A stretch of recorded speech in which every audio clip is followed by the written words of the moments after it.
When she confronts him, he wastes no time pressing on the very thing she tries to hide: the demon markings that set her apart from the other hunters. He frames it as a shared wound, claiming he understands what it feels like to carry such marks and to live with shame carved into the skin.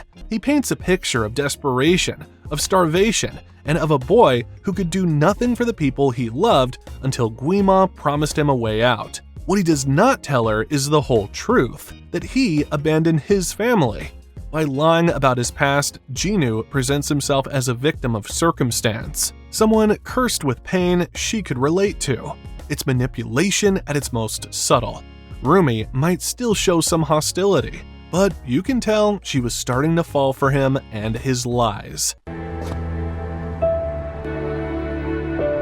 It is working, and Jinu can feel victory starting to draw near.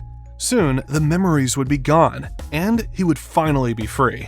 You can feel the flicker of a bond forming between them.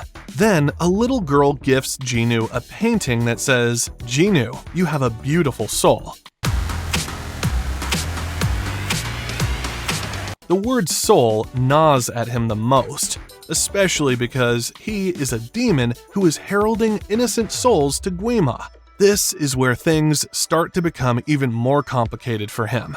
Jinu is already a tragic villain at this point, and he knows. But instead of just accepting his fate as a bad person, looking to be free from the responsibilities of his past mistake, the story plunges him deeper into tragedy by guilt-tripping him. Don't think you can escape what you are.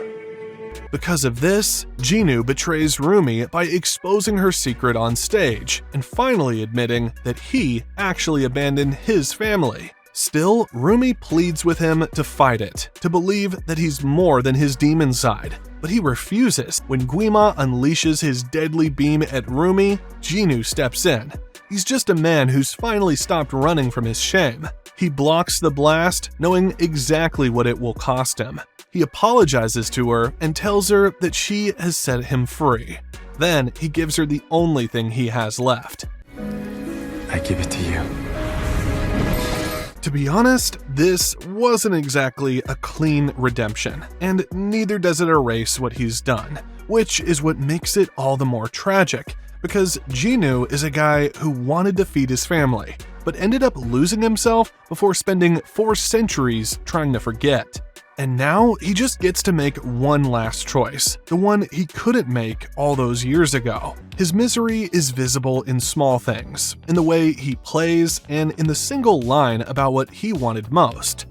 The memories, I want them erased. Those facts give you the core of him. You see the wound, rather than a long lecture about it. That's why his suffering reads as real and not manipulative. It feels like a life lived and a choice made, instead of a plot device placed at the last minute. Because of that, his betrayal lands as personal.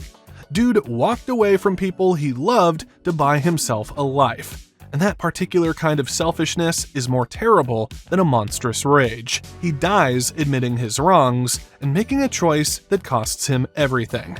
When he transfers his soul to Rumi and says, in effect, that she set him free, and now he gives himself to her. That act reframes him without erasing his sins. He chooses to repair what he once destroyed, even though he knows this cannot buy him redemption in the ledger of deeds. Jinu's last deed is messy and true, and it hurts because we remember the years of harm that preceded it.